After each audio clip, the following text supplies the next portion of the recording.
You're listening to the Life in General podcast with Tom and Jay. An hour of informative commentary on today's headlines, current events, and what's going on around the world and around the corner. And now, here are your hosts, Tom and Jay Darden. Hey everybody, welcome to the Life in General podcast here with Tom and Jay, coming at you live with, I believe, episode number 70. I have to double check the archives there because we are flying. Is it 71? 71. I was going to say, quickly, change that in post. I'm not mistaken. Change that in post. We'll go back in and say 71, make it be all like Nick at Night, kind of old-timey crazy editing. We have another awesome episode coming up for you as we're going to start this episode off the same way we do every time with introducing the man of the hour down in sunny Ecuador before we introduce our very special guest. So, hey, Dad, how are you? Great. I'm doing great. I was reminded that last year the weather was like this where the sun didn't come out for like 2 months, and I don't remember that. So I've been sad because it's been kind of overcast. Of course, you know how overcast being 2 inches from the sun, it doesn't matter how much cloud covers in between you and the sun, you're still going to get burned. Yeah, the UV rays penetrate right through that mist. So yes, they do. We have a very special guest with us tonight. We have James McDermott, road name Metro. So if you hear me refer to him as Metro, and I'll let him explain how he got that name. He's with us this evening. Retired, how many years? 28? I had 28 years. 28 years on the Nashville Metropolitan Police Department. Wow. So this should be interesting. Oh, it can be. He might have a couple of felons out in his trunk of his car right now or something. Yeah, we can neither confirm nor deny the what or who is in possession of what things at this time. So, yeah, drugs, firearms, and what's funny is this goes out worldwide because we have viewers in Saudi Arabia, we have viewers in Japan, and we have that's it. Yeah, I remember. Yeah, that's cool. And we appreciate all of our lovely watchers, viewers, subscribers. Yes, we do. Everybody, you all are awesome. Subscribe button or hit the like button and the subscribe button so we can. We'll have to learn how to hit like, comment, and subscribe in all of the different languages that our viewers are out there. And so, hey, that's what you can work on while you're speaking English and conversing with folks. You can ask them, hey, ¿cómo se dice like, comment, and subscribe, in Espanol or Japanese or German, Arabic, etc. So that'd be cool. Well, if I get a load of Southern accent, they're going to go, what language is that? Yeah. I have them ask me where I'm from, and I tell them I'm from the United States, but that I live in Ecuador, South America. And they're like, well, you don't sound like anybody from New York. And I said, that's because they talk at 412 miles an hour. They drive fast. They eat fast. They do everything faster. And I said, I'm from down south where we do things a little slower.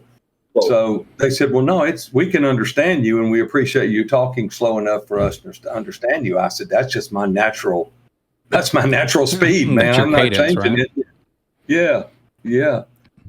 So when did you join the police department? My first day in the academy was January the 2nd, 1985. Birthday, January the 2nd.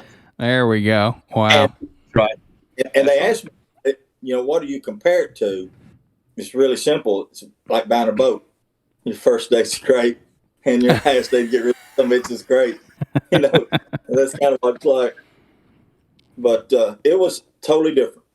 It's not even the same police department. When I went in, we had 70 people in our class, graduated less than 30.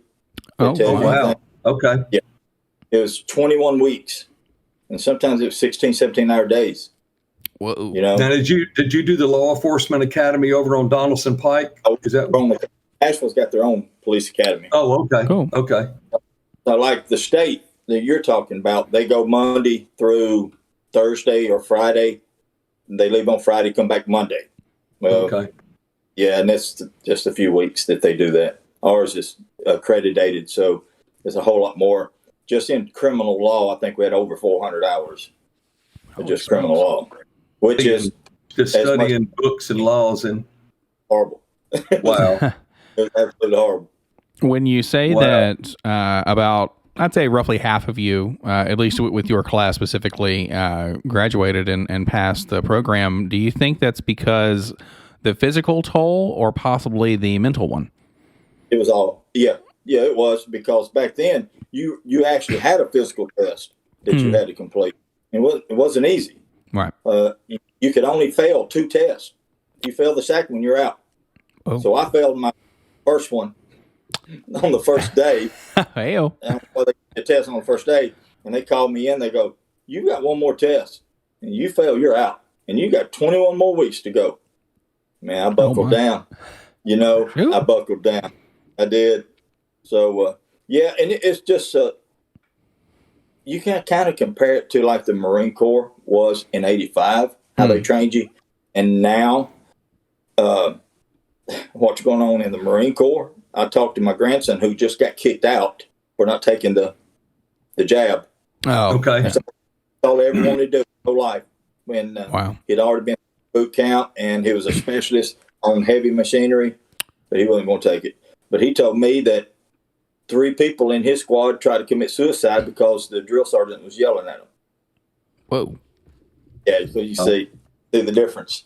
I just saw an article the other day on the news feed about the National Guard was giving them a recruiting bonus to recruit people. This several years ago, maybe 12 years ago. Mm-hmm. They were giving them a $2,000 bonus to recruit other people into the National Guard. And now they said, since you took that referral bonus, you're a criminal. And these guys are getting dishonorably discharged, men and women, and they're getting they're having criminal records. Oh, it's horrible. Jeez. Yeah, and they basically set them up. They set them up once they do this, yeah, and they did it. And now it's come back to bite them in the ass 10, 12 years later. They're just, man, I can't imagine. Anytime we have a Democrat in office, it's anti-military. Every one of them. And anti-police, it sounds like. Oh, absolutely. Oh, it's horrible. What do you think about the new stadium that they just got approved? This is what I think about that. And thank God I don't live in Davidson County anymore. They're spending, quote, $2.1 billion. So we know it's every bit of $3 billion. Right. It's next day. They're going to spend that much money, and it's going to be short 10,000 seats to ever hold the Super Bowl. Oh, really? The craziest thing you've ever heard. I saw where they said it would seat 60, and I thought the one they had now sat like 73 or 75. Yeah. I don't know. They're doing the dome, but they're not making it big enough for the Super Bowl. Ridiculous. Gotcha. Yeah. So it'll be climate controlled, all that, have the little hands that pop out of the seats and, go a little nuts. Yeah, but it's not a retractable roof, though. It's not a retractable roof because they said they don't use those often enough to pay the expense of installing one. Sure. So they said they'll have a gap between the roof and the building where the breeze can come through. Well, what the hell's it? What the hell's the difference in not having you don't have a roof on so the snow doesn't fall directly on your head in January. Sure, because there's a lot of snow in Tennessee, right? And around all that rain and all that. Well, you never know, man. When, February, when the Super Bowl's played, not that anybody, like you said, they'll never get in the Super Bowl. Wow. I was curious to see how you're president of the Ashland City chapter, right, of the Iron Legacy Motorcycle Club. Right. I saw where the club raised like $300,000 for a fundraiser. Whoa. Yeah, for Olympics. Yeah. How did they do that? I don't know, but you got every chapter that puts on a ride. We're in just about every state, I think, and 7-8 countries. Okay, smokes. maybe even more now because we got one in Guatemala, and I think whoever's next to them just opened one, if I'm not mistaken. And they all put the rides on, and we just go out and get donors, get somebody to donate to us and get sponsors, and we put on raffles, and we go out in the community and try to get people ride with us, and it's usually, Memphis, it's, $20 for a motorcycle and 30 if you got your old lady on the back. So it just adds up with everybody. $300,000.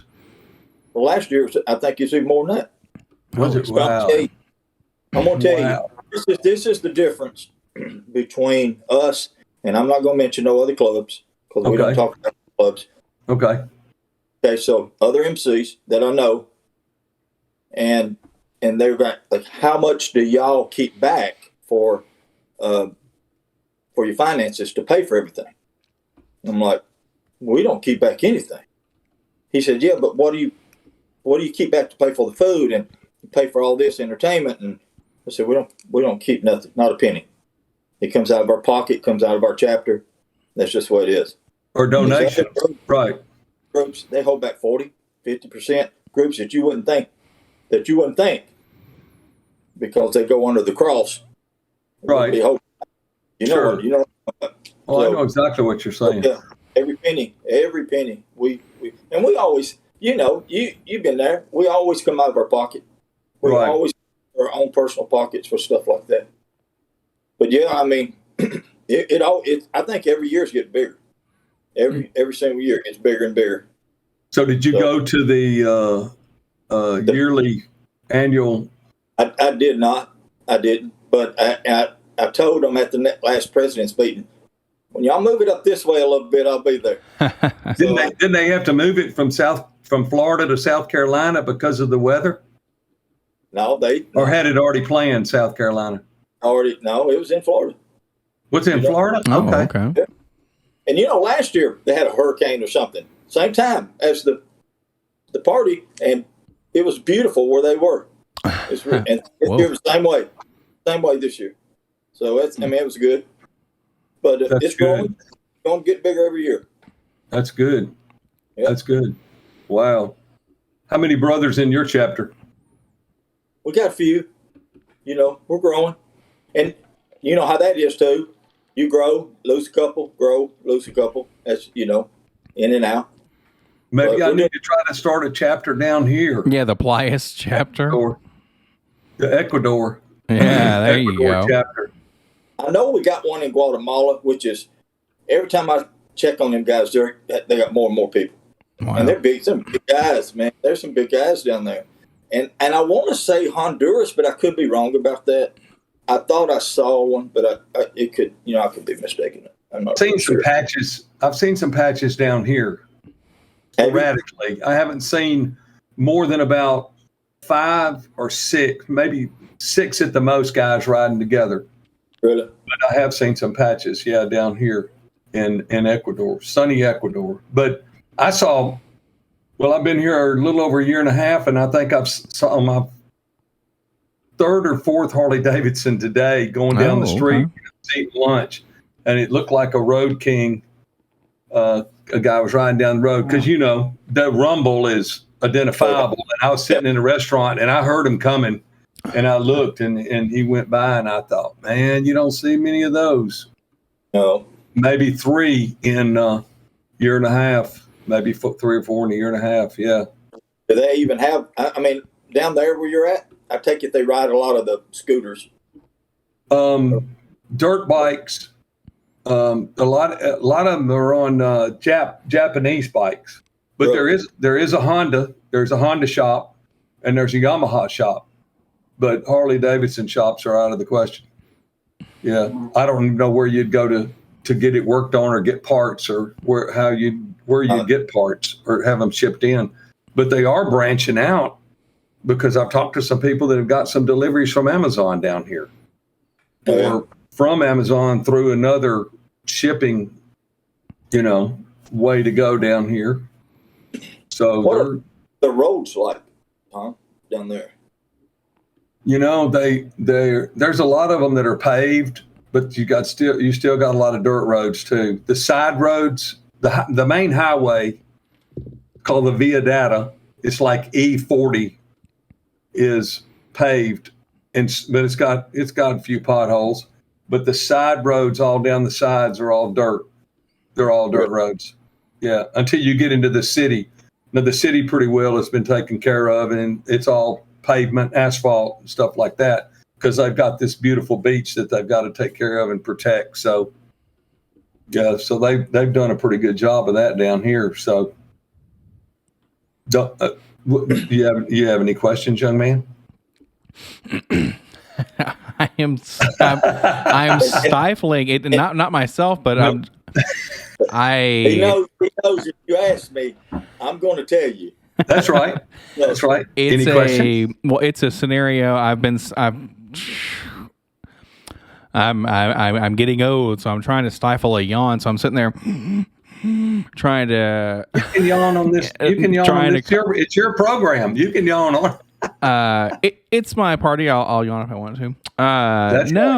So that's kind of interesting. And I actually told like a buddy of mine. We were having a former Metro officer on here, and I thought it was pretty interesting because I would say he's pretty liberal, right? So there were some interesting bit of conversation before that, but right now, much to your point, like when a Democrat is in office, just like you said, and I mean, look at here it comes, term limits. There we go, November 8th, fire them all, quote unquote.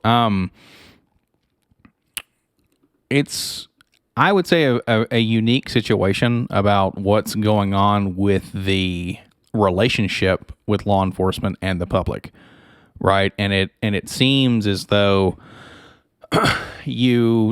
especially nowadays, there's no good news. It's all something that's going to stir up, drama or trouble or something like that, versus looking at things from a perspective of grace and thankfulness, right, about what folks have and whatnot. But being a former officer, how do you feel about the current state of that? Like, and is there a way to possibly make it better? Like, is there a road or a path to possibly make it to where, I don't want to say we get back to where we were, because who knows where that was, but to a place where maybe there's not as much animosity, I guess, is something like that? Well, when I come on the police department and officers told you to do something, only thing you said was yes, sir, because they had respect for the police officers. But then they also had to go home if they were young and had to deal with their parents, because you know what happened then. Yeah. Nowadays, it's the opposite, and it's not only the kids that have no respect; it's the parents that have no respect with the police. And when they started all this feel good community policing crap, they would come up and say, "Oh man, it's so good to see y'all walking up and down Lower Broad, and we see you all the time." And y'all setting up radar, getting the speeders, and I'm like, yeah, that's good. But who in the hell's patrolling your streets? Who's in your neighborhoods? There's no one. There's no one. So they're all about writing tickets now, and I see stuff on Facebook. And look, I know PR is PR. It's good. Sure. But when you're short-handed like you are, do you really want to have officers in the gay parade downtown with paint their cars pink? Ain't no telling what it costs the taxpayers to paint that patrol car pink. Wow. Man. Are you serious? I'm serious, man. I'm serious.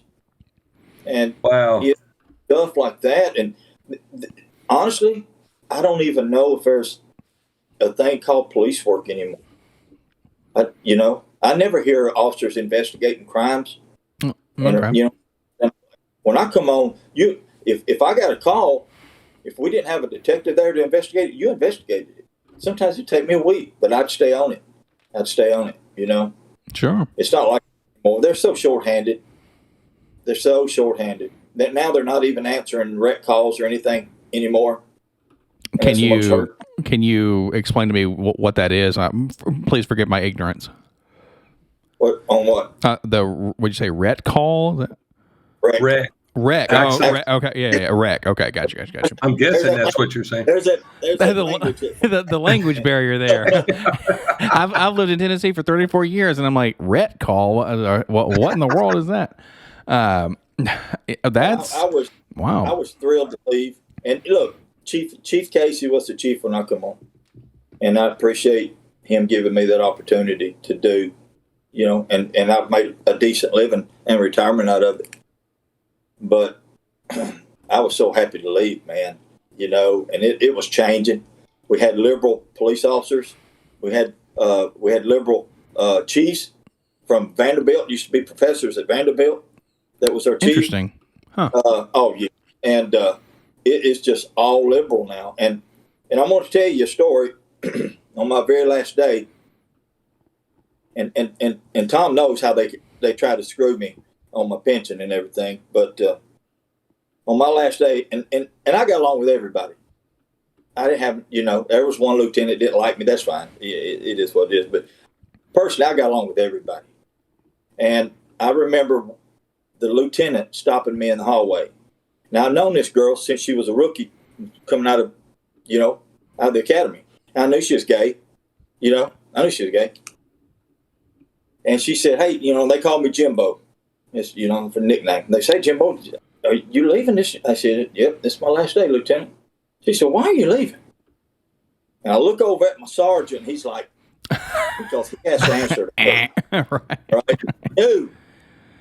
And I said, well, so-and-so, I said, I like you personally. I like you, always have. I said, but don't ask me something that you don't want me to answer because you know me. She's not. I'm just curious. It seems like we're losing the good veteran officers. Mm. I said, well, let's start with this right here. You pulling over these little cars that's a damn 72 Pinto with bald tires and 3 kids in the back with no shoes, and you're writing them $400 or $500 worth of tickets. Damn. And that's being forced on the public. Because if you don't write the tickets, you lose your damn car, you lose your days off. So these officers out there just write tickets left and right, they're not showing no mercy. Oh. And I said, so take protect and serve off the damn car and put new service on it, because that's what this has turned into be. Gotcha. And I said, I'm going to tell you another thing. You're a lieutenant. You just made lieutenant.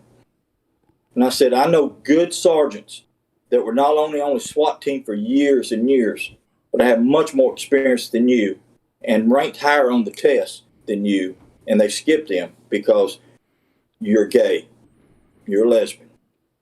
And when you got that promotion, they put you in patrol. You went to a sperm bank and got pregnant, so you wouldn't have to work patrol. I said, now you're asking me why I'm leaving? And I said, I looked at my sergeant. He's like, well, of course, she turns around, walks off. I said, I told you, don't take it personally. And I went by the captain, who was a really good captain to me. He goes, should have never asked him.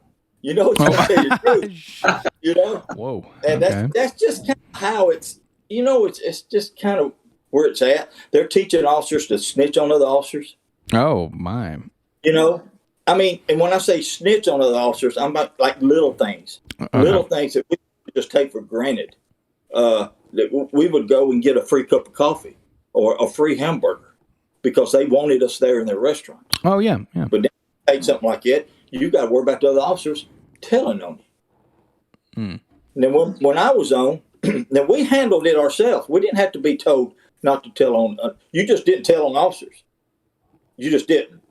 Right. But there was 2 rules. One, if you was fixing to lose your job over something they done, or you was going to jail for something they done.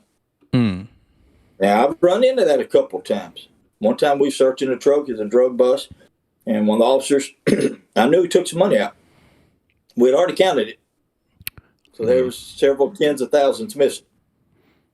And there was 4 or 5 of us there. We just went to him and said, look, we're going to walk over here and for about 5 minutes. We're going to be back because we're going to need to recount that money. Oh, yeah. And so we think maybe we missed something because we're a little short. And if it's there, that's great. That's our fault. We'll take care of it. But if it's not there, we're not taking the fall for you. You better make it shit right. Mm-hmm. And that's how we done it. That's how we done it then. You know, I mean, we ain't going to lose our job, go to jail for nobody. If you're going to do something criminally, and we took care of our own. You know, if you've done something out of line, most of the time the other officers, you know, I had one sergeant jump in the back of my car, and I had a prisoner in the back. He had been fighting the sergeant and run off. And the sergeant, I look around, the sergeant's in the back seat beating the crap out of the guy. Well, I got the guy handcuffed. Hell, he can't do nothing. Oh. And like, no. Mm-mm. Good. You want me to let him out? I'll take these damn cuffs off him, but no, that's not going to happen. Yeah. Because it would have been my fault. Oh, right. You know. Right. I met a guy down here that's from New York, and he was a DEA agent. And he's talking about the different houses or properties that he owned. And I looked at him and I said, dude, there's no telling how much money you stole from the drug dealers and the damn shit going on. DEA in New York. Holy smokes, man. You're a bigger criminal than Al Capone. And he just looks at me and shakes his head. And I'm like, I mean, I like the guy. He's a real nice guy. I mean, he's I don't know if he's from China or Japan, but he's Asian. And his name is Gary. And he just, I don't, where in the hell did you get all of this money that you have? And it's like, well, I can tell you how he got it, you know, DEA. High yield mutual funds, labeled DEA, right? Yeah. I always told them that if you're going to accuse me of stealing something, if it's under $1 million, it's a damn lie. No. Yeah, that's right. That's right. I got standards. Make it worthwhile. Yeah, I'm not That's stealing right. $100. And, you know, I have people offer me bribes and stuff when I pull them over for a ticket. Oh, sure.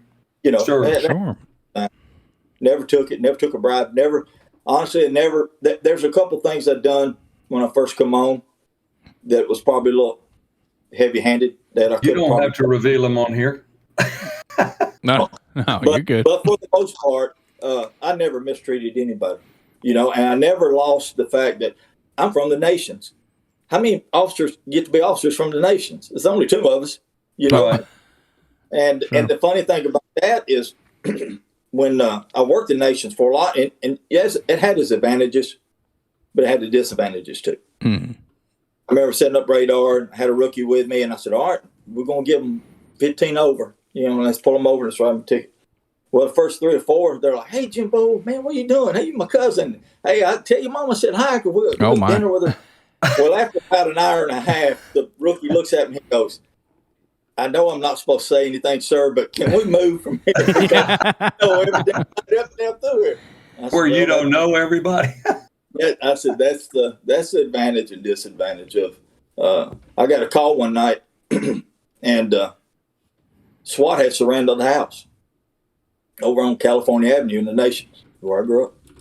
And I knew the guy, you know, and they said they won't let nobody in. They won't answer the door, blah, blah, blah. I go, well, has anybody knocked on the door? No. I said, all right. So I went in, knocked, said, hey, it's me. I said, I started eating dinner with him. And then me and him walked on out. You know, I said, just treat them normal. Just knock on their damn door and ask them to come out. You ain't got to call SWAT around the place. But you run into stuff like that all the time. Sure. That just escalates everything. Yeah, Jay probably doesn't remember, but we used to go to church with the guy that was on his business card. His name was Roy Dunaway. I know Roy. He's on the murder squad. That's what his business card said. And I said, Roy, come on, man. Got to be the same Roy that I'm friends with. Murder squad? Really? Married to Becky? I don't know who he's married to, but he retired the same time I did. Yeah, so cool. Really cool guy. I was running the Miss Winters across the street from East High School, and he'd come over every Sunday night and have dinner every Sunday night. We closed at 9 on Sundays, and he'd come over every Sunday night and eat dinner with me, you know, and I'd seen him that morning. Roy's good. He just had a massive heart attack a couple weeks ago. But he's doing good. Yeah. Wow. Yeah. You know, I try to think to tell y'all 1 or 2 really funny stories. And I've got a lot, You know, so I bet. have to select ones that this is not a family friendly show, it's man. all You age don't have group. Yeah. Okay. So I got two, and one of them is not even mine. And you talked about New York. We had a couple that come down from New York and come on police department just before I did. And one of them worked in murder squad, homicide. And so their story was, because I asked his wife, you know, we get a lot of strange things down here, but what's the strangest thing that you had ever just like you just shook your head and said, what the hell, you know? She said they got a call, the medical call, in a basement apartment. I guess they have a lot of basement apartments in New York. Oh yeah. Said we got there, and the woman had a concussion and a broken arm. The guy had a broke jaw, 3rd-degree burns on his ass, and a broken leg. They just couldn't put the story together. I'm like, oh, I got to hear this shit. Okay. So the couple's getting ready to go out. They're going to go out for the night in there. You know, she's in there doing the hairspray thing and everything. And you know how the hairspray, something gets stopped up and they'll put it down in the toilet and spray it till it starts spraying.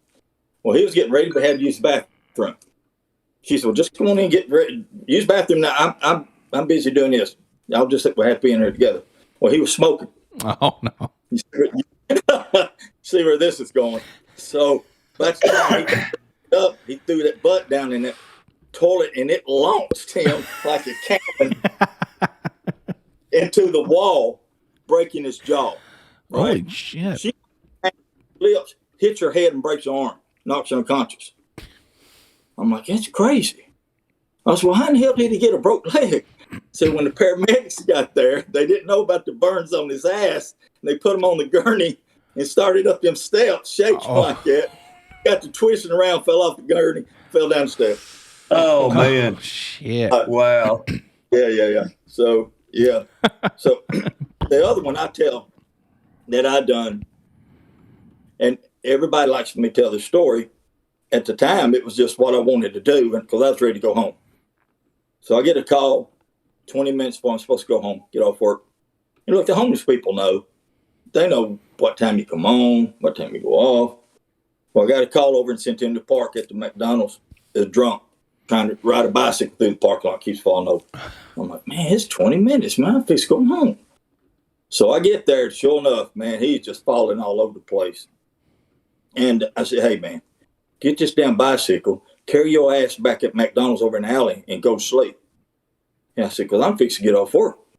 He said, I know what time you get off, motherfucker. I know what time you get off. Oh, and I'm not doing nothing. I'm like, yeah, you're going to take it back. You're going to carry your ass over and go sleep. Most of the time, if I'm not in my car, I have it locked up. But not this time. So he goes, oh, no, I ain't going nowhere. And he jumps in the back seat of my car and shuts the door. He said, take my ass to jail. I'm going to jail. I'll get a shave and a bath and 3 meals. Shit. He's like, you mother. That's exactly what you're going to do, and you're going to be late going home. 3 hots and a cot, baby. Damn. I'm like, you got to be kidding me. He's literally laughing at me. I'm standing out there. He's laughing at me. I said, all right. So I cuffed him, got him out, cuffed him, set him. And I'm like, all right. If I go to booking 2-3 hours minimum, I got to dump this guy. So I called my sergeant, but I'd been on long enough to know to cover your ass. I said, hey, Sarge, I said, got this guy. He's a little intoxicated, but he's got some family out there by the county line. They said if I bring him on out there, they'll just beat him and he'd go home with them. Is that 10-4? Yeah, it's 10-4. 10-4. So we're going down Broadway, and he's just cussing me, man. He's just, you son of a bitch. Away from the jail. Yeah. So, But as I passed the jail, the further I got away from the jail, the nicer he got, and my rank rose. It's kind of weird. So I get up, I start by the mission. And he goes, hey, fucker, just take me to the mission. Same thing. I know you ain't gonna take me to jail, but you're gonna take me to the fucking mission. And I'm like, okay.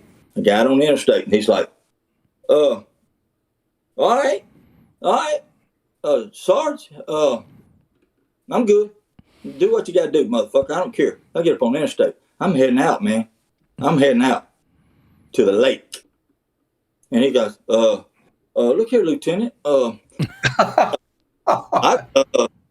good, man. If you want to just pull over, I said, no, fuck you, motherfucker. I'm taking you to the lake, and I'm pushing your ass in. I hope you can swim.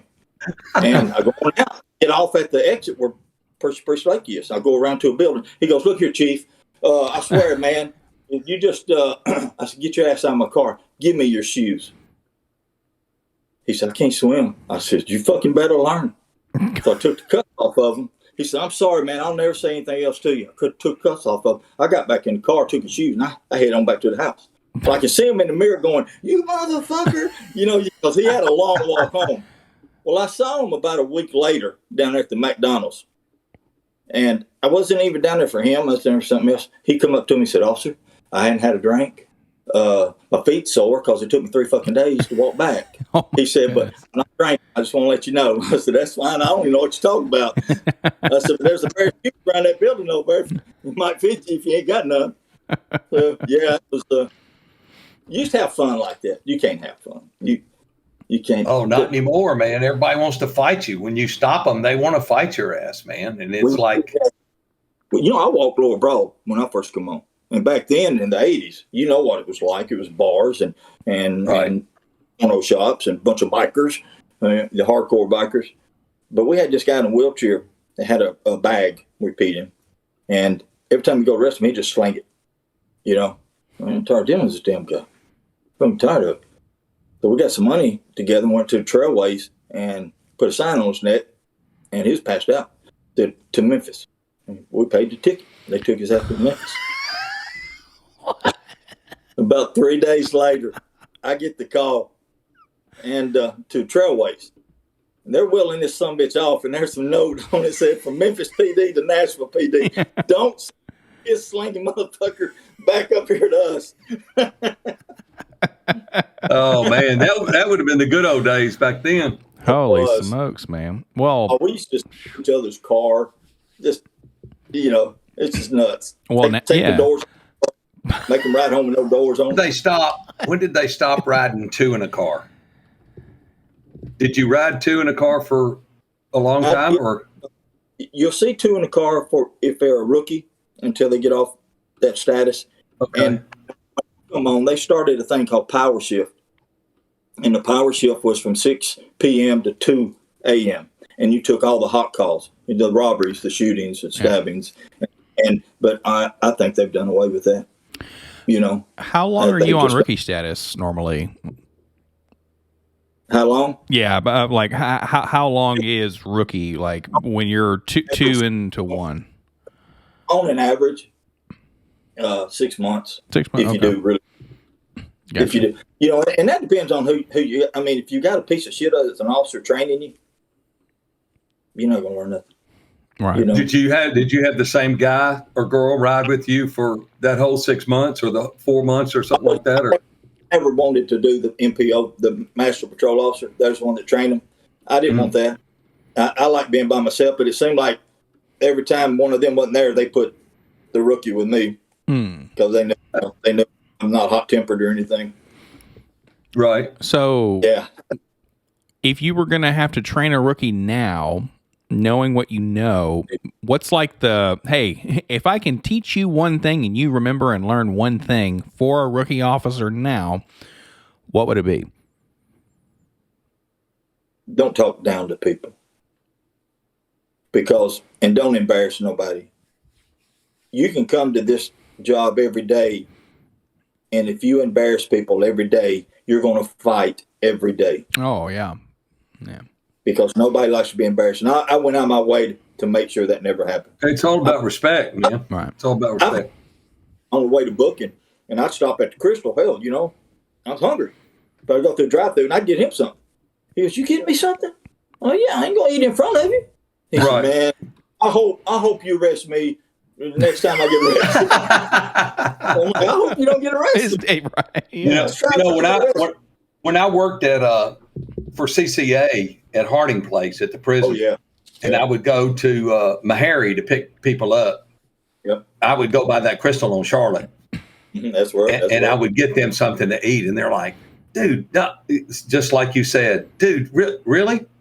Well, yeah, man. I mean, I'm not an ass. I'm not going to eat in front of you. Just don't tell anybody, man, and we'll go on about our business. You don't have to.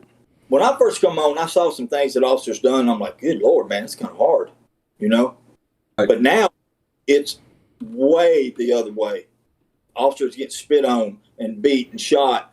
Well, if they could find a medium somewhere more toward, for the officer's way, I think it would be okay. And I told you this the other day, when you let shit get out of control like it is right now, it's twice as hard to get under control. Yeah. It can be done, but the public does not have the stomach for it. It's going to be ugly. I know what it would take. Well, I've tried to explain to my children, never disrespect or mess with anybody that has a badge and a gun, because it's not going to end well for you, man. I mean, don't ever fight with somebody that has a badge and a gun. I mean, you take later if the officer's just out of line. There's plenty of recourse to take. Right. And I worked for the sheriff's office in Sumner County, and I worked at the jail. I worked at I worked at MCC, which was Memphis Correctional Center in Memphis, which was a state level prison. And then I worked for CCA in Nashville, which is a privately owned prison. And then I worked for the Sumner County Jail. So I worked in the jail, and I talked to the captain one day. I saw him at the grocery store or something, and he said, "Man, I can't keep officers." And I said, "Why not?" He said, "Because the youngsters come in now, and they think, well, I've already got charges. So if I hit this officer and break his nose or something, who cares?" I said, we'd go up to them and say, "Look, come on, we're going to go downstairs." And they'd say, "No, I ain't going." And I'm going to go, "Well, then we're going to throw you over the guardrail here and pick you up when we get down there." And they're like, "Okay, oh, that's cool. Calm down. I was very fortunate that I never had any altercations with anybody in the prison, because it probably wouldn't have ended well for me or them, So, but I didn't break up two guys fighting over a hot dog either. It's like, well, you're supposed to break those guys up that are fighting, and it's like, oh, so I can bend over and you can shank me, right? While I'm trying to break this up. Yeah, they'll get tired in a minute and stop fighting. So it's all good. That's when you want to break it up after they've been fighting for a little while. When they're tired. They're too tired. Yeah, can't fight anymore. Yeah. I couldn't be a police officer today. I couldn't. It'd be tough. The first one of my hit an officer, it'd just be over with, and then I'd be in trouble. So, Yeah, and that's what I told the captain. I said, "Captain, if you tuned up one of these guys, then you wouldn't have that problem, because, man, you talk about word traveling fast through the jail or the prison. It's like criminals on the street. Word travels fast." And so if you tuned up one of them, he goes, "Well, there's cameras, and not in the pod, not in the cell, not in their cell. And if you shut that door and let them know who's in charge, well, that's a little harsh. So is punching an officer in the face. That's a little harsh too. I mean, so yeah, they don't, like you said, they don't have the stomach for it. They don't have the stomach for old school punch them in the face like shit." Officer, when I come on, you tapped an officer. God help you. Oh yeah, absolutely. Oh yeah. I was at the lower brawl one night, and I was by myself, and there was a couple of drunks trying to fight with one of the bar owners, and he was trying to shut the door, and they was trying to, and I couldn't have been no nicer about it. It may have been a problem, that I should have handled a different way. But once again, it was dinner time, so I'm like, "Hey guys, leave them alone. Y'all been drinking, right? Y'all leave." I was by myself. Hell, it had to be 10 o'clock at night. Well, next thing I know, somebody hit me in the back of the head with a bottle. Woo. And I, of course, fell. But I grabbed a hold of the one in front of me, and every time they'd kick or hit me, I'd hit him. I'd never let go. Then one of them tried to stab me with a big old knife, and somebody hit him. I don't know who it was, but somebody out of county got in my car, goes, "Hey, you got like 6 guys on an officer down here. He needs some help." I guess everybody that had a damn radio, including bus drivers and dump truck drivers. Jeez, man. It looked like an old Wild West. all the cowboys coming over the hill. People with a police scanner at home were on their way, right? Yeah, wow. A blue line. And I wasn't hurt. I had a couple broke ribs and my hand was broke, but wow. When I left the hospital and went straight to booking, my brother, who was a homicide detective at the time, had heard about it, and he was at home. And let me just say, I felt sorry for the guy when the cell door shut. I bet he was jacked up. He was a 2-time Golden Glove champ, first of all. Holy crap. So when I come out of the booking, I'm like, I got a damn broke hand, broke wrist. I'm going home, guys. And the motor officers who go up down, they no, you're not. We're going back to work. We're going down on Lower Broad, and we're walking the damn sidewalks, and we're going in every bar. We're letting them know this ain't going to happen. And They got out right sticks, and I literally felt sorry for people because when they said clear the sidewalk, if you didn't clear it, cracked that head, didn't they? Holy smokes, man! Yeah, how like if so that occurs. If you don't mind me asking, how long after? Okay, so that happens. How long is it until you're back fully functioning? Like what I mean, like on duty again. As soon as you get released from the doctor. Wow. Okay. So, when I left the police department, I'd had headache for weeks. Tom. You know me. I'm always working out, and I eat right, and I don't go nothing. And I'm like, and every time, and old General Hospital, the old General was in my, and they'd always say, man, your face is so red. I'm like, it's always red. I'm always out in the sun. And my sergeant said, I want you to go. This was July the 7th, in 2007. That was my last day of work. He said, go, General, and just let them check you out. I said, all right, well, hell, they took my blood pressure. And next thing I know, they're running back here with nitroglycerin, and my blood pressure was like 280 over 190. Whoa. It was way above stroke level. Damn. But I just had a headache, Well, that night, well, they put you off. Yeah. You're IOD, injured on duty until you go to a doctor. And that night I had a mild heart attack at the house. Whoa. Damn. And this is how shit had changed. My girlfriend was there, and they was doing all the tests and shit. And officers come there, some of the administrative officers, and they're like asking my girlfriend, well, didn't his daddy die of a heart attack too? So it's not police related. Well, she said, I don't know. Well, man, I got him out in the damn parking lot. And I said, first of all, my dad died of cancer. And it wasn't hypertension. And I said, I've known you since you come out of the academy. You kiss my ass, and any of these rest of people won't talk to me, can kiss my ass. They said, well, you got to go to the Metro doctor, And I said, yeah, I know what I got to do. Well, and this was a blessing. He goes, I have no more room for another patient. He's just going to have to go to his own doctor. I'm like, it's fine. I went to St. Thomas. And they give me 6 months to get my blood pressure under control. And at that time, I had been on for 24 years, 5 months, and about 29 days. Now and I'll tell you why I break it down like that. I know they said they tried to screw you. You get a full retirement at 25 years. You get to keep your gun, your badge. Mm-hmm. Oh, shit. But being injured on duty, your time builds. It's just like you were there, but you're not there. Right. Okay. I was short 2 days of 25 years. Because after 6 months was up, my blood pressure was still up, and they said, you got to take your pension. You got to leave. I said, it's bullshit. So I went ahead and took it, and they wouldn't give me my gun or badge because I was 2 days short on it. So I got a hold of some people and went to court, and they literally had to pay me a full pay, no taxes. I was 47 at that time until I turned 53. Whoa. And my time bill. That's why I ended up with almost 30 years for a pension. Damn. They tried to screw me. I said, all this time that I've done and everything I've done, and y'all always screw people like that. You know, they did the same shit at the sheriff's office. You had to be there 5 years to be invested in the retirement program for the county. And you'd got to check the rest of your life after 5 years. And I had several guys tell me this that were like 4 years, 6 months, 4 years, 7 months. Then they started nitpicking. Yes. Your uniform sloppy. You were 10 minutes late. What are you doing sitting down? You ought to be up walking the cells. And they just started picking on people.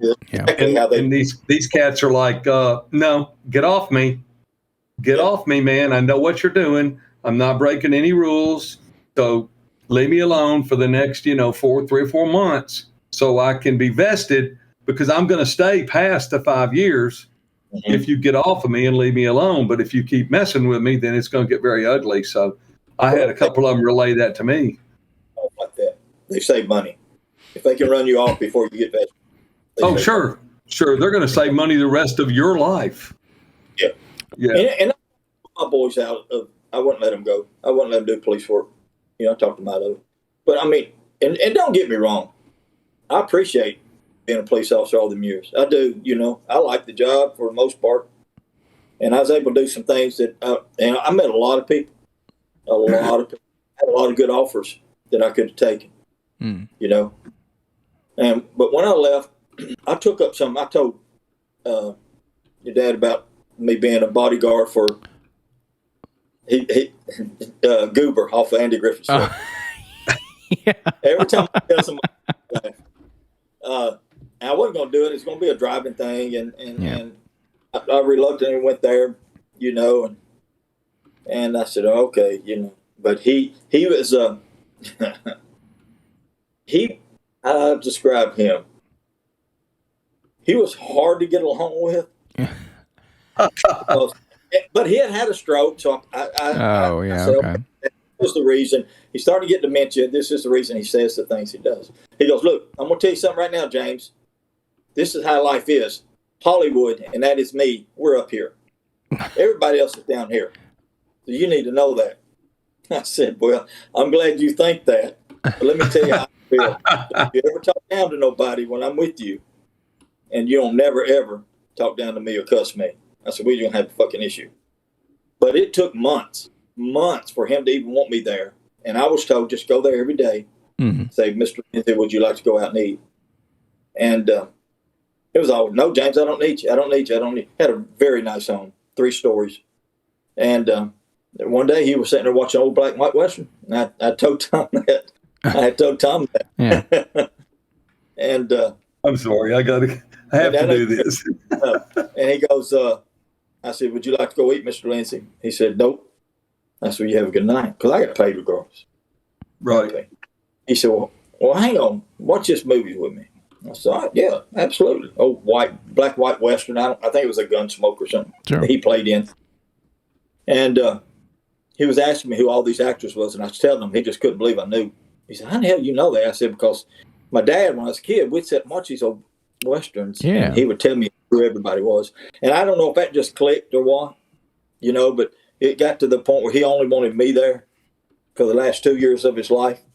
And there were days that he couldn't have been any nicer to me, just the nicest, most humblest person. And there's other days, if I could have choked him out and got away with it, I probably would have. The pillow treatment? Yeah. The pillow treatment? Yeah. But he was something else, and they paid me very well to do that. But I don't want to do that again. That was it for me. After I saw the way they done him and how he died. And changing the subject a little bit, where are you looking to relocate your home? It's anywhere where I need at least 10 acres. Okay. And it's going to just cost me, man. I mean, yeah. Are you going to? Are you trying to stay in that area? Are you going up 24? Or are you going to? I'm trying. If I go any direction now, I'll probably be west. Charlotte, Tennessee. I've lived in New Johnsonville once, which that's not a bad place, but that's a little far out to be away from them. It's like she's 86. So my buddy that I've known for 30-something years lived on Bull Run Road. Oh yeah, it's pretty down there. Yeah, and he moved to Johnson City, Maryville. He moved to Maryville, Tennessee, and then he moved from Maryville to Clarksville. And I was like, dude, are you kidding me? Oh, that's where he went. He went up to Clarksville. Yeah, that's where Phil is. Yeah, Clarksville. Yeah. And then his brother works for American Airlines in Chicago. Been there 28 or 30 years. Well, he just got promoted and moved to Austin, Texas. And I was like, good for you. Get the hell out of Chicago, man. That place. But he lived there all his life. And, I'm sure he's at O'Hare at the airport, and he's got an office and a secretary and all that. So I'm sure he doesn't run across the, everyday Joe Blow on the street or something. But yeah, so those two guys have relocated. And me being in the club and everything, I've always been by myself. Everybody's got their wife or girlfriend or whatever. I'm like, no part of it. I don't need nobody riding on my bike. I like being single. I thought you had a significant other. I'll never have this before. This is before now. Don't tell her. Yeah, I don't want any more dogs. After me with mine, after 13 years, it destroyed me. Putting my dog down. It's been 15 years. I have an issue. So I met this girl that I knew years and years and years. Is it the lady I met? Is it the lady that I met the last time we did Santa? She worked for the. Yeah, she's a nurse. Well, she was in law enforcement? No. Oh, hell no. No. Little short blonde-headed lady that I met at the Veterans Home? Okay. Yeah. No. Okay. She works at Vanderbilt doing home nursing. Okay, I ain't mad at you. No. Yeah. So now I got her on back of my motorcycle. She's got 15 dogs. So, I don't know what the hell, And is there a kennel out behind the pole barn? She's got them on 20 acres over off of Bear Waller Road. Wow. And okay, man, they're the greatest dogs. Wow. And most of them are blue heelers. So she rescues them and trains them to help special needs kids. Oh, that's cool. Sweet. There's two of them that's deaf.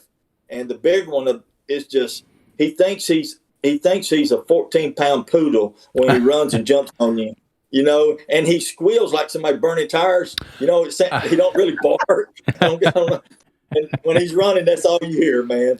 Wow. Yeah. So I got my hands full. So how's the club coming? Everybody good? Everybody's good. Everybody's good. We'll talk. Okay. Yeah. Cool. Yep. So I have the list of police officer questions is infinite. You gonna write that, man? Ask me whatever you want. I do appreciate your time and answering these things. Something I am not enjoying retirement yet. Knock on proverbial wood. That'll happen someday.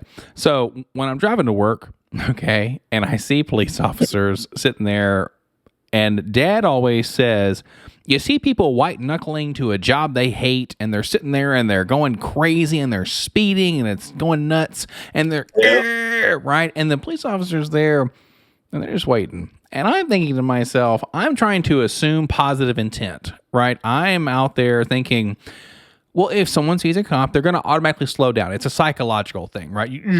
Right? Well, not anymore. Well, and that's the thing. So after previous, talks and our conversation, it's like, no, they're out there to make money and to dispense tickets. And so my thought process goes immediately to, I'm like, you motherfucker, like you're out. Like, this is the worst time of everyone's day, yada, yada, because everyone is being the zombie that they are in corporate America, heading out there listening to their podcast, like somebody like Joe Rogan or something who's pissing them off even more, or listening to whatever echo chamber they're a part of.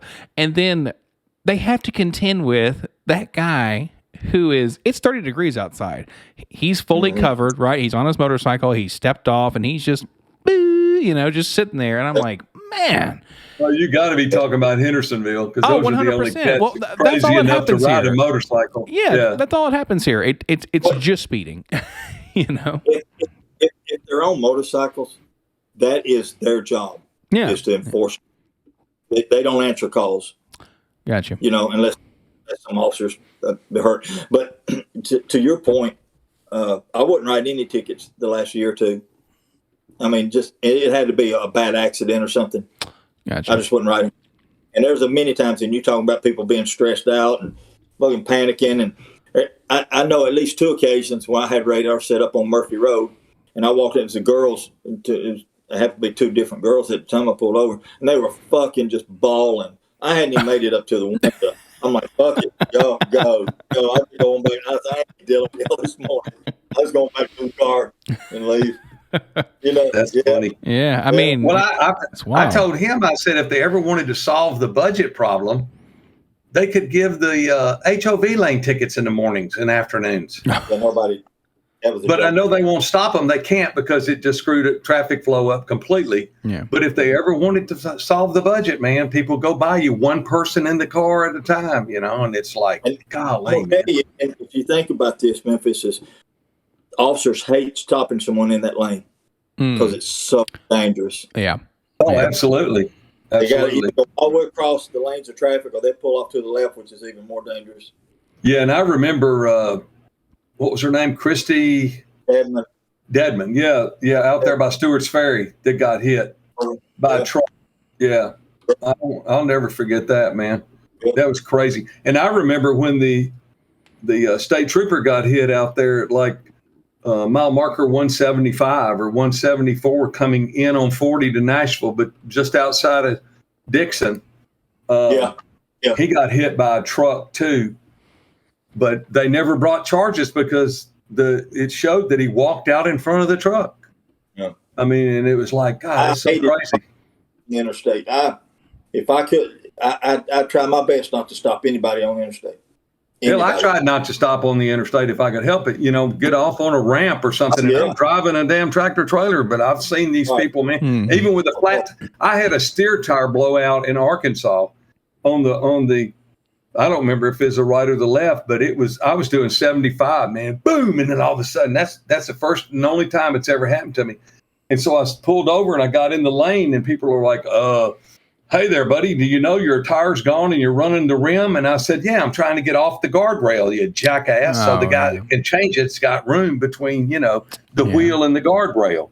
I mean, people are so ignorant nowadays. Golly, man. Well, I always made a to write anyone going to work or coming from work or going to church. I wouldn't want to write them. Hell, it's hard enough, Sure. Yeah. I was pretty fortunate. I just never drove real fast, man. I just never drove that fast. So, I mean, I did 75 in my big truck because the speed limit was 70 in Arkansas, but it was 75 in Texas. I was going to say, you set the cruise, right? Yeah, and go. Yeah, set the cruise on 75 and roll on, baby. Yeah, well, they're not going to get you for speeding. They're going to get you for changing lanes incorrectly over, like, hey, you crossed like 4 lines. What are you doing? That's right. That's right. But I didn't have any moving violations on my record, so I was pretty excited about that. Of course, being an officer, you never write another officer. They may now. They probably do. I got pulled over one time at 11 o'clock at night in Lewisburg, Tennessee. Whoa. Shit, I've been there a bunch. Flying. Hell, a Nissan pickup. I was flying. I had a little girlfriend with me. Now, I was working a special unit, so I had let my hair grow out and had an earring, had a beard, everything. When I passed that old sheriff, I'm like, I might as well just pull over. I'm doing like 90. So I did. I knew he couldn't have caught me, but I pulled over. I was not going to make him chase me. And I'm like, just ticket is he's like, show me your ID. Show me. I said, I don't like doing that. He come up and he goes, boy. He said, you know how fast you were going?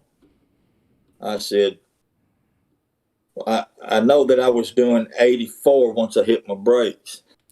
He said, you got a damn good attitude about somebody's fixing to go to jail. I said, yes, sir, I understand that. And I'm thinking, I'm fixing to go to jail. I'm pulling my trump card. And I go, would it help you if I told you I was a police officer in Nashville? He looked at me. He goes, yeah, right. I said, yes, sir, I am. He said, well, let me tell you something. There's 2 things that piss me off in life. One, somebody messing with my family. I said, yes, sir. I said, what's the second one?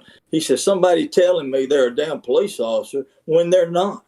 And you better have some fucking ID and show me some credentials. You've got long hair and a damn earring. You're not a police officer. Now, my mind, I'm thinking, where's my ID? I'm not sure I have it, you know? And, man, and I finally found it. I finally found the badge, you know, that I kept that they didn't know about. Yeah. And I showed it to him, and he goes, son, you have a good night. Slow down. I said, whoa. Yes, sir. Yes, Damn. sir. I just knew I was supposed to go to jail. I'd have never got out down there, man. Yeah.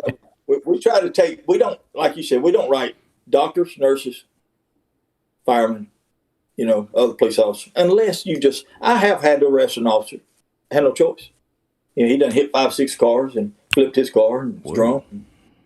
Just something. Yeah. But some things you can't help. Mm-hmm. Well, you got to do what you got to do. You know, when we hit our time limit, let us know, because we'll do this for a long time. You're at an hour and 5 minutes already, but it's all good. Okay. So, well, I appreciate y'all having me on here. Yeah, for sure. Well, I appreciate you coming. He's put it on me to get some guests to come on, so I'm trying. Yes, I put it on him. Yeah, exactly. Yeah, producer Jay gave me homework since I'm retired and don't have anything else to do. Yeah. Except for talk to people all around the world. Yeah, exactly. Yeah. So. This is my hoodie. This is my hooded sweatshirt. I'm doing my best Fetterman impression. I got a question about that. Sure. Why hasn't anyone asked that man, what's the tattoo you got blacked out on your arm? He's got a big tattoo blacked out. I don't know. You would think somebody'd pick up on that. They've already jammed him up over the having to have the closed caption and all that kind of stuff. But this hoodie is my tattoos are my John Fetterman impression. He used to take pictures with the Crips. So it may have been some type of gang affiliation shit. Oh, might have been, because he wants to open all the doors up and let them all out. Everybody. How bad is it, though, when we got a doctor who's a pretty smart damn guy, and we got this idiot who's never worked a day in his life, wants to legalize heroin, open the doors to prisons, wants to let you kill your baby all the way up to the day it's born. You know, it's just, I mean, what the hell are they thinking? They're not. His tattoos, well, yeah. That's I would say nowadays for sure there are a lot more what people would consider radical things happening, right? And things that are just not the norm. I mean, or what was at one point in time the norm, right? I mean, things definitely changed. The things that are on his arm, one is a 15104. On this arm, well, of course I'm mirrored, so on my left arm it's the 15104, and on the other one it's a bunch of dates. It's 1/16/06, 10, it looks like 08/08 or 06 12/04. It's like some weird dates. So might been there's a reason he had that blacked out, and Memphis knows you don't get a tattoo blacked out for just any reason. Sure. You know, mine faded because I'm old, but I hadn't had any blacked out. Yeah, that's for sure. Yeah, interesting. Yeah, that's kind of wild. Yeah. When you all were talking about this Fetterman person, I did not think he was going to look like a. They call him Uncle Fester. Uncle yeah. I mean, he kind of looks like Joe Rogan and Uncle Fester, just kind of smushed together a little bit. And so. he literally cannot speak. I mean, he stopped those words. So I know, and it's funny because the NBC, which is a biased network, went in and did the damn interview with him, and then now they want to chastise the lady for saying, he had problems when we were doing small talk before the interview. He had problems communicating, and they're like, "Well, now you hate all people with disabilities." I didn't say that. All I said was the dude had a problem. Yeah, so they're trying to beat her up over that bullshit, and it's like, come on, man. Come on, man. Yeah. That stupid motherfucker. Oh, did you say you were or were not going to come up December to the veterans place? I can't. term limit November 8th, and for Democrats, it's the 9th, right? Yeah. I can't wait till our show on Wednesday after that Tuesday. Oh my goodness! This will be the first year we missed it. It's the 11th year, and it'll be the first year we missed it. Yeah. Yeah, but we're not going to be able to make it this year. But she's doing all the stuff from here with the sponsors and the oh really? Along with Zookeeper and Lolo. I mean, they've got all that going on, man. They've got boxes. They got a packing day. They've got really big. Yeah, she's got 30. I think she has 31 people this year. She has 31 apartments, and I think all of them are full this year. And the response has just been incredible for people sponsoring vets and donations and all that. Yeah, it's off the chain now, man. It's huge. It's crazy good. Yeah. It is. And it's so funny because, I tried to get Jelly to come because, since Animal passed away, Jelly and I are the only two that remember when this started. And he doesn't want to come. So it's like, well, okay, don't come. Yeah. But yeah, it's something that the veterans, my mom worked for the American Legion for 22 years in Nashville, the Nashville office. Yeah. So, it's a thing that's kind of near and dear. So my dad was a state commander for a year. So we'll definitely be there. That's a good thing. I appreciate it. Oh man. Well, we wish you'd come out. We didn't expect to see you last year. I know. I didn't tell anybody I was coming. Not. It was a surprise. I didn't tell anybody. Little sneak attack, Yeah, and my son there, undercover boss. Yeah, he rolled me up to that. And worked out really well. Yeah, that Puddin' had gone in ahead of time, and they were asking about me, and she goes, I don't know, I don't think so, and all this kind of stuff. It's pretty fun. Yeah. So well, all right, guys, I'm gonna call it an evening. So are we. I hope it helped your show a little bit. Hope it don't run the ones you got off. you are good.